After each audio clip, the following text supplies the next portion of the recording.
Attention, trigger warning. If you are the type of person that is blindly devoted to their castor oil, apple cider vinegar, and baking soda combo, and you happen to live in a yurt in the middle of the woods somewhere, then this video may not be for you. However, if you've got an open mind and you're prepared to listen to what I got to say, then keep watching. Hello guys, and welcome to Dr. K Explains It All, the YouTube channel that aims to educate you on your health journey, but not only that, arm you with tons of information so you can make better decisions about your health. So I get it. Chemicals are bad. All these nasty chemicals with unpronounceable names like dihydrogenoxidase and super mega lauryl sulfatase. Okay, so I made those up. The skincare industry is one big massive scam anyway. They're only here to take your money, sell you products that you don't need and don't work. And what we should do is we should just boycott them in favor of natural ingredients like honey, lemon, baking soda, eggs, because that's what actually works, right? Wrong. While it's true that there is a lot of mumbo jumbo and a lot of the science is used to confuse and mystify us, it might be just as bad to dump all your skincare products into the trash and opt in favor of more natural sounding ingredients. A lot of these natural sounding ingredients can be every bit as damaging to your skin, and I'm going to go through 6 ingredients that I feel are doing your skin more harm than you might think. Now, whenever I watch YouTube videos on natural skincare, you can guarantee that lemon will come up. And I honestly don't know why. Lemon sure does smell good, and it does make a nice garnish for my gin and tonic, but on the skin, heck no. There are videos with people recommending applying lemon juice directly on the skin for a toner, as an acne treatment, and even as a skin lightener to erase dark spots. But guys, this is definitely not okay. I cringe whenever I see this for 2 reasons. 1, lemon is acidic and it can alter the pH of your skin, destroying the barrier, making it more likely to become irritated, inflamed, and even more likely to scar. And 2, lemon juice can make your skin more sensitive to the sun's UV rays, making you more likely to get sunburn and pigmentation problems. So in short guys, please don't do this. Keep the lemon juice for use on your salads and not on your face. Baking soda is another culprit, and you often see people advising to mix it with other ingredients like lemon, honey, mayonnaise, and use it as a mask on the skin. Okay, here's a message I want to get through to you guys, and that is, just because something is natural doesn't mean it's safe for your skin. I've put baking soda on this list because, again, it's another problematic ingredient. It's alkaline and, again, can also alter the pH of your skin, making more likely to irritate and cause inflammation. You get the drift by now. Apple cider vinegar, or most types of vinegar. And I'm expecting some of you to kick back on this one. Over the years, apple cider vinegar, or ACV as it's known by the insiders, has gained popularity, and it's used for lots of different reasons. It's used a lot by people with natural hair as part of their hair care regimen. It's used as part of so-called detoxes and cleanses.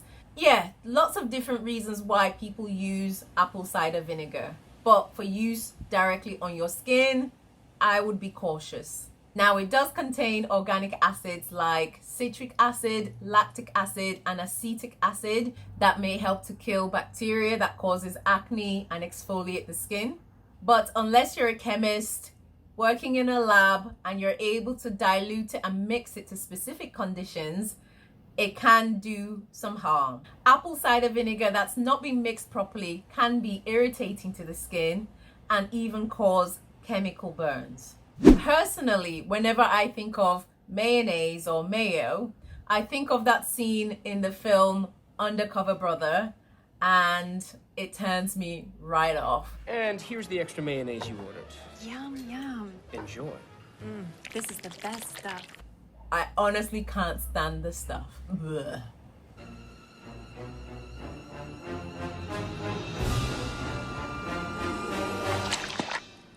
I also have the same reaction when I hear of people putting it on their face. Blech.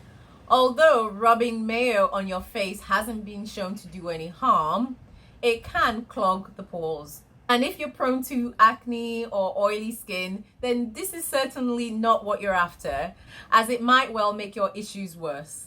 Raw eggs. And I've seen people advising to combine raw eggs with mayonnaise. Honestly, I don't know why, as mayonnaise is virtually all eggs anyway, and applied as a mask. The result is a gloopy, eggy mess. And not only that, you can also have to worry about salmonella if you happen to get some raw egg in your mouth. Just don't.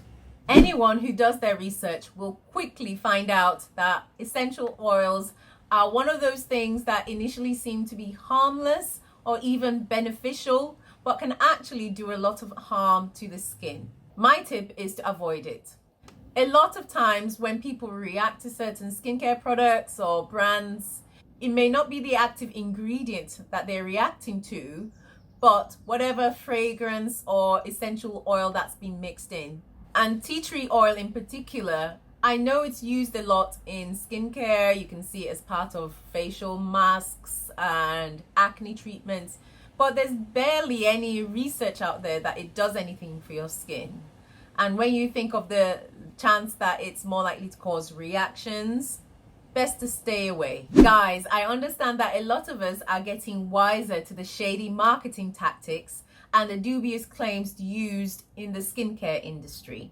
And as a result, people are turning to more natural options. People are waging war against preservatives, E-numbers, sulfates, parabens, mineral oils. However, let's stop and think and not be in a rush to throw the baby out with the bathwater. A lot of these ingredients may be getting an unfairly bad rep.